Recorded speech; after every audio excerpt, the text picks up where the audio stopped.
Démosle la bienvenida con fuertes aplausos al maestro Raúl Zaffaroni.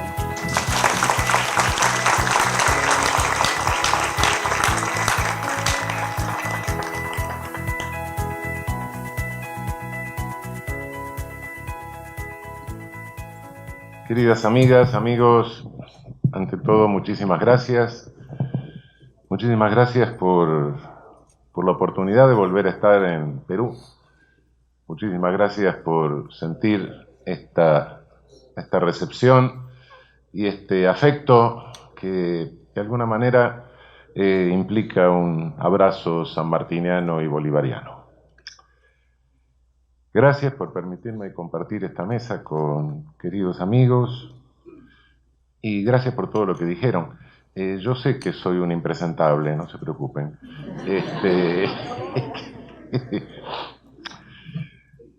Quisiera describir un poco lo que nos pasa en nuestros países, en nuestra región. Realmente ustedes, Perú, Bolivia, Chile, Argentina, Uruguay, tenemos índices de homicidios relativamente bajos en la región, por suerte. El resto del continente, salvo alguna excepción, Costa Rica, por ejemplo, Nicaragua, antes de la problemática que tiene ahora, el resto del continente tiene altos índices de homicidios, de muerte violenta. Altísimos. De los 20 países que pasan los 20 por 100.000 por año, 19 están en América Latina y Caribe. Frente a esto, distinta distribución geográfica de la producción de cadáveres. Nuestros sistemas penales, naturalmente, son selectivos. La selectividad es una característica estructural del ejercicio del poder punitivo. En algunos países llega a ser verdaderamente extrema, en otros un poco menos, pero no escapamos a esa selectividad como resultado de que también en nuestra región somos los campeones de los coeficientes de Gini, es decir, de los coeficientes que marcan la inequitativa distribución de la riqueza. Tenemos coeficientes de Gini más altos que África. África es más pobre, pero es menos desigual que nosotros. La polarización de riqueza en nosotros es más notoria. Bien, ¿qué es lo que estamos haciendo o qué es lo que está pasando en nuestros sistemas punitivos? Bueno, por un lado, nuestras sociedades estratificadas como resultado de estos coeficientes de Gini, naturalmente tienen en cada estrato social distintos entrenamientos. En una favela, en una villa miseria, en un pueblo joven, no se aprende a formar un offshore, ¿no? Ni se aprende a fundar un banco y quebrarlo. Sí se puede aprender como máximo a asaltarlo. Entonces, naturalmente, nuestros sectores más humildes, más pobres, solo tienen un entrenamiento que les permite cometer delitos groseros. Naturalmente los delitos groseros son los más fácilmente detectables por las policías y las policías hacen lo más fácil, que es detectar lo que es más fácil de detectar. De esa manera vamos llenando las cárceles de los ladrones más tontos y torpes que tenemos en nuestras sociedades. En esas cárceles que se van convirtiendo en campos de concentración, la persona entra, tiene que incorporarse a un grupo interno y durante 3, 4, 5, 10 años, lo que sea, se le va reafirmando el rol desviado. Por supuesto, después que sale de la cárcel con el estigma, en nuestros países es difícil, ya los problemas de desempleo los tenemos bien marcados, es más difícil reubicarse o reinsertarse en el sistema productivo. Por otra parte, la estigmatización dificulta la relación con y lleva a que solo se puedan relacionar entre ellos. Es decir, la cárcel deteriorada, la cárcel convertida, sin necesidad de que se convierta en campo de concentración, pero la mayor parte de nuestras cárceles están convertidas en eso debido a la superpoblación, se convierten en fábricas de reincidentes. Y no solo de reincidentes, sino de reincidentes más graves. Esto, a medida que vamos aumentando el número de presos, vamos aumentando el número de reincidentes, naturalmente, vamos fabricando, vamos reproduciendo. Al mismo tiempo, para ir teniendo más presos, se va habilitando mayor poder arbitrario de nuestras agencias policiales. Nuestras agencias policiales, con su poder arbitrario, montan sistemas de recaudación autónoma. Los llamo de esa manera, porque algunos los llaman corrupción, pero bueno, no vale la pena. Son sistemas de recaudación autónoma, sistemas de recaudación fiscal propios, con los cuales los estados se ahorran tener que destinar presupuesto a las policías, y entonces las policías se autoabastecen con estos sistemas de recaudación autónoma y explotan el juego, la prostitución, etcétera, y se van vinculando con aquello que se llama organized crime, que para mí es una categoría frustrada, realmente es criminalidad de mercado, oferta y demanda de servicios ilícitos de distinta naturaleza. Bien, a nadie le puede pasar por alto que todo esto va permitiendo que las policías se autonomicen, monten sus propios sistemas punitivos al margen del sistema oficial, con tortura, con maltrato, con selectividad, se vinculen a a las asociaciones estas de criminalidad de mercado, que también montan sus propios sistemas punitivos. El sistema punitivo del Estado, el sistema punitivo oficial es uno. En algunos países surgen entidades contraestatales, en algunos países entidades paraestatales, como los paras colombianos, por ejemplo. Cada uno con su propio sistema de sanciones, su propio sistema punitivo al margen del sistema punitivo estatal. Todo esto va creando, naturalmente, caos en nuestras sociedades. Es decir, si alguien piensa que este es un programa de prevención del delito, está totalmente equivocado. Cualquiera que ve cómo funciona esto se da cuenta de que esto es un programa de reproducción de delito, de reproducción de conductas desviadas. Si vemos algún país grande de nuestra región, como puede ser Brasil, por ejemplo, nos encontramos con que Brasil tiene prácticamente 2 millones de presos, 1.700.000 presos más o menos. Sin embargo, sigue produciendo órdenes de captura, sus cárceles están en su mayoría deterioradas, muy deterioradas, son campos de concentración, hemos tenido que impartir una medida provisional respecto de 2 cárceles, la de Río de Janeiro y la de Recife, en la Corte Interamericana. Pero no obstante, esas cárceles no alcanzan. Los tribunales siguen emitiendo órdenes de captura que no se pueden cumplir, y eso genera un nuevo negocio de recaudación para las policías, porque entonces cuando se produce una vacante en la cárcel, la policía selecciona a quién lleva. Por supuesto, también selecciona a quien no lleva, y eso tiene un precio también que forma parte del sistema de recaudación autónoma. Todo esto, yo podría decir que, bueno, de alguna manera estamos viviendo, se permite que nuestras agencias exploten negocios de prostitución, negocios de tráfico de toda índole, etc. Es decir, caos. Caos que en algunos países llega a límites de pérdida de control territorial por parte del Estado. Uno ve esto y dice, bueno, pero alguien puede creer, y esto está fomentado naturalmente por toda una criminología mediática de medios monopólicos, medios de comunicación monopólicos a lo largo de todo el continente. Uno baja de México para abajo hasta la Argentina y ve en las puntas y en el medio, en cada uno de nuestros países, monopolios de comunicación. Nadie puede creer que esto prevenga el delito. Esto convulsiona nuestras sociedades. Entonces, ¿a qué se debe esto?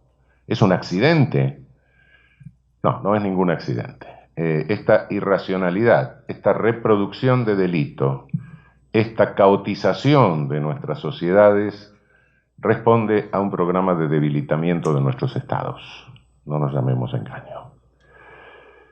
Debilitamiento de nuestros estados que lo tenemos que insertar en lo que es el panorama de poder del mundo en este momento. No nos equivoquemos. En el hemisferio norte ya la política, los políticos del hemisferio norte son rehenes de las corporaciones transnacionales. A diferencia de lo que sucedía antes con el viejo imperialismo, donde había programas políticos de estados del norte que ejercían ese imperialismo en beneficio de sus establishments, hoy los establishments han cooptado el lugar de la política, ocupan el lugar de la política, y los políticos del hemisferio norte no pueden hacer otra cosa que responder a los intereses de las corporaciones transnacionales con sede en sus países. En el hemisferio sur esto se traduce en una nueva etapa de colonialismo, diferente al colonialismo primitivo, diferente al neocolonialismo. Es un tardo colonialismo que se ejerce a través de imponernos deuda externa, de imponernos constantes ajustes presupuestarios, reducciones presupuestarias, del desmantelamiento de lo que eran nuestros precarios estados sociales. Nunca llegamos a tener un estado social de derecho completo, pero por lo menos algunos pasos habíamos dado. Esto retrocede, hay una regresión en materia de derechos humanos, no solo en materia de derechos económicos, sociales, culturales, ambientales, sino que se refleja también en una regresión en materia de derechos humanos individuales. Se afecta fundamentalmente nuestro derecho al desarrollo progresivo y estas corporaciones transnacionales, estos CEOs, Chief Executive Officers de corporaciones transnacionales, son los que verdaderamente están detentando el poder planetario. El capitalismo cambió aquel capitalismo productivo, aquel capitalismo cuya polarización se daba entre explotador y explotado. El Estado podía estar en el medio y tirar un poco para el lado de la fuerza del capital, tirar un poco para la fuerza del lado del trabajo, oficiaba de mediador. Esto se terminó porque por el lado del capital, hoy lo que tenemos son CEOs que no son los dueños del capital. No está Henry Ford, no está el dueño de la empresa. No. En este capitalismo financiero hay tecnócratas que no son los dueños, pero que están encargados de obtener en el menor tiempo la mayor renta posible a costa de cualquier cosa. Y van cayendo barreras éticas, barreras legales, etc.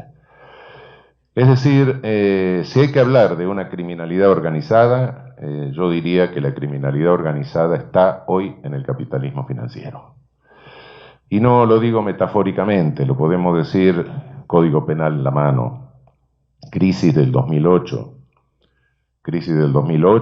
Nadie puede creer que los precios de los inmuebles pueden subir al infinito y que el crédito puede seguir al infinito. Es una mentira, es un ardid en el que cayeron los que compraban los inmuebles con esos créditos.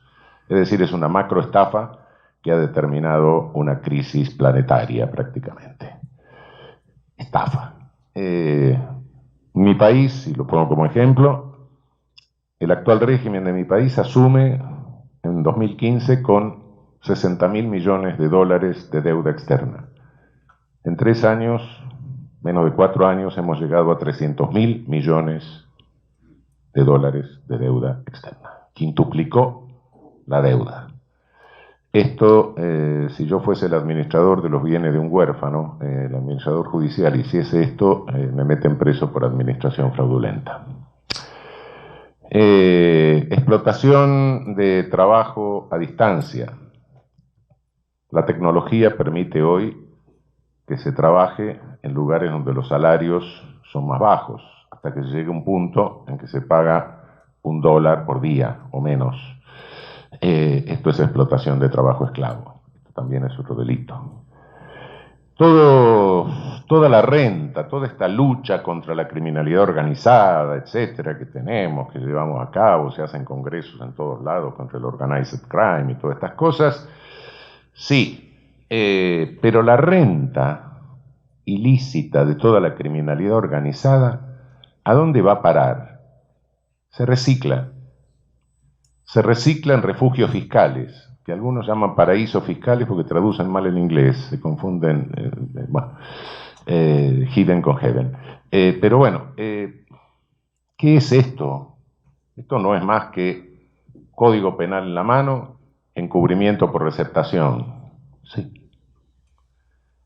Una gran masa de encubrimiento por receptación, que todos sabemos dónde están, pero no desembarca nadie para suprimirlos. Es decir, realmente el ejercicio de poder que tenemos en el mundo es un ejercicio de poder ilícito. No lo dramaticemos, es ilícito directamente. Yo los veo a ustedes muy entusiasmados con la persecución a Odebrecht y todo eso. Sí, está bien, no me cabe duda.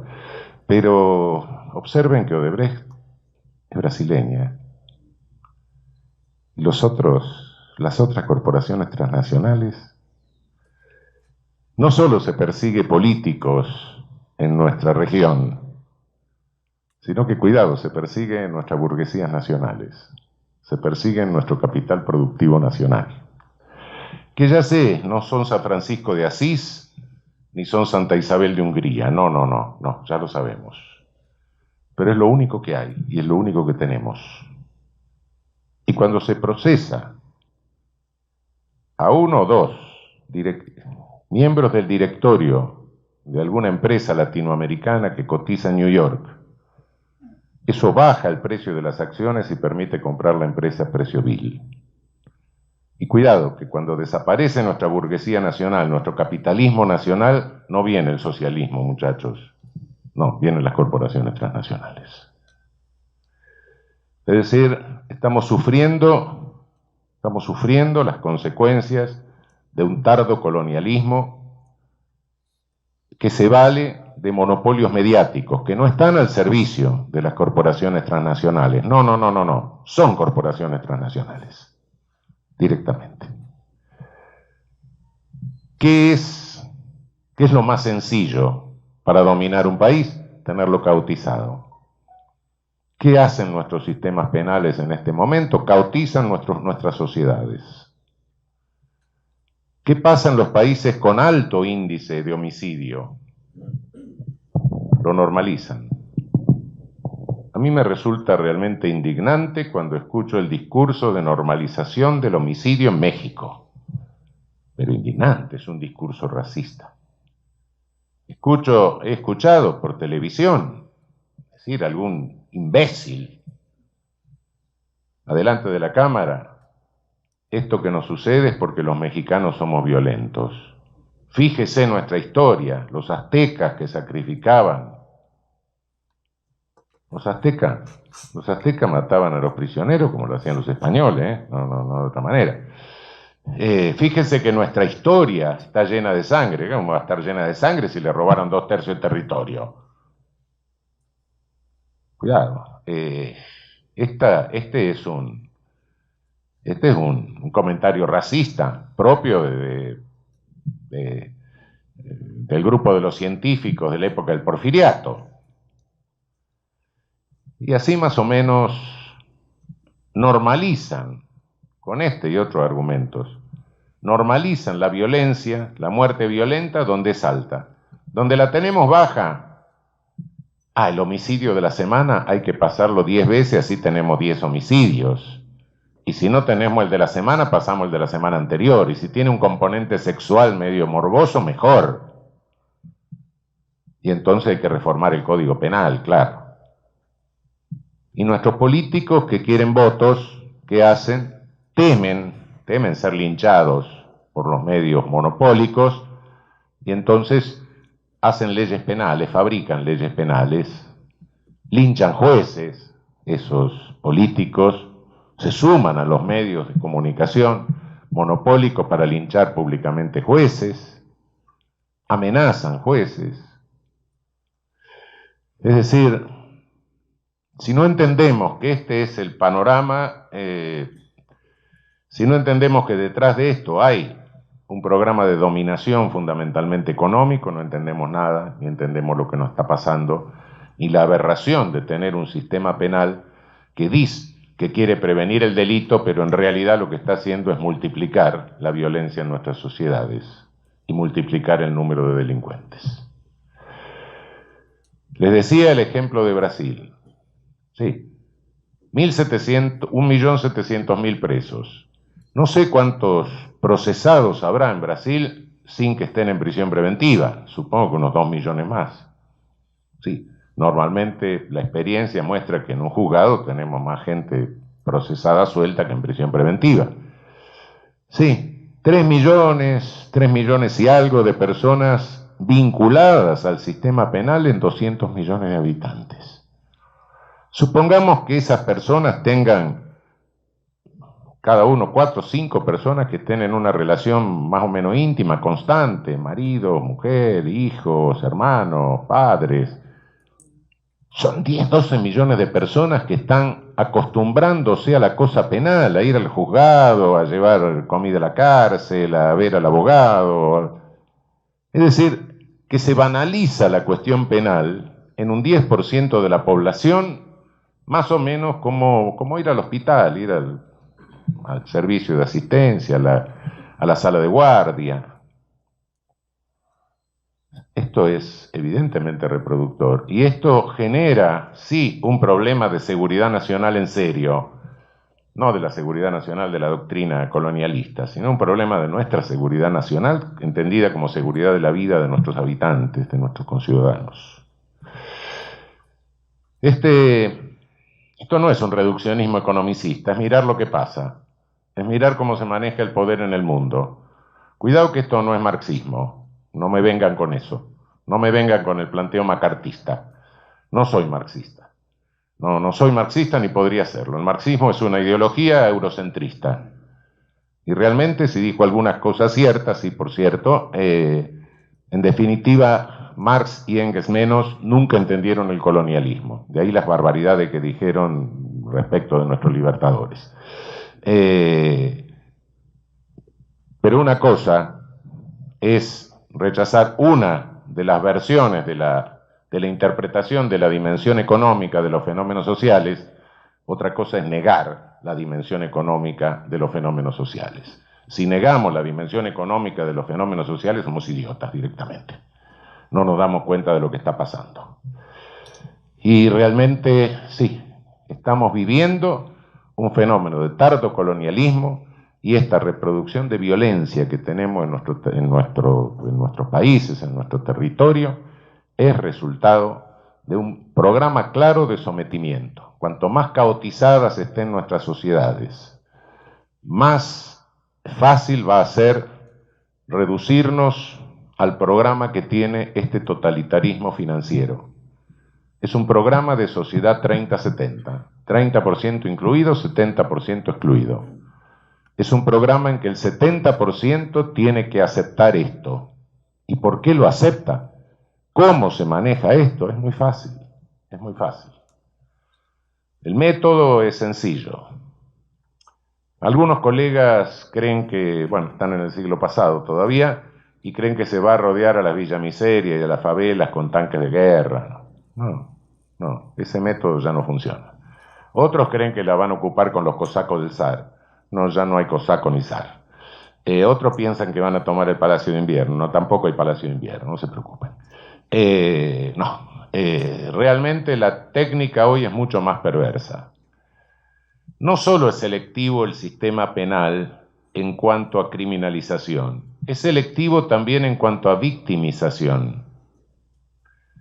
Es decir, nuestras clases carenciadas están más expuestas a la victimización que nuestras clases medias y nuestras clases altas.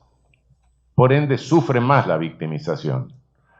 Si vemos lo que pasa en la ciudad de Buenos Aires, tenemos un índice de homicidio muy bajo en el resto de la ciudad, pero en el 5% de población de barrios de emergencia nos sube 5 o 6 veces más el homicidio. Es decir, se victimizan entre ellos, se victimizan entre los pobres. En consecuencia, es muy fácil incitar el sentimiento vindicativo respecto de aquel que está sufriendo las consecuencias de la victimización. Criminalizados y victimizados pertenecen a los mismos sectores carenciados. Y se seleccionan policías. Policizados también pertenecen a los sectores humildes de nuestras sociedades. Y entonces, ¿cuál es la técnica? Que se maten entre ellos, que se maten entre los pobres. Hay algunas ciudades donde vemos esto casi urbanísticamente. Un centro de la ciudad con una actividad febril en el día, cuando termina el día, a través de autopistas sin esquinas para que no le roben el reloj ni nada por el estilo, se sale a los barrios residenciales. El centro pasa a ser ocupado por la marginalidad.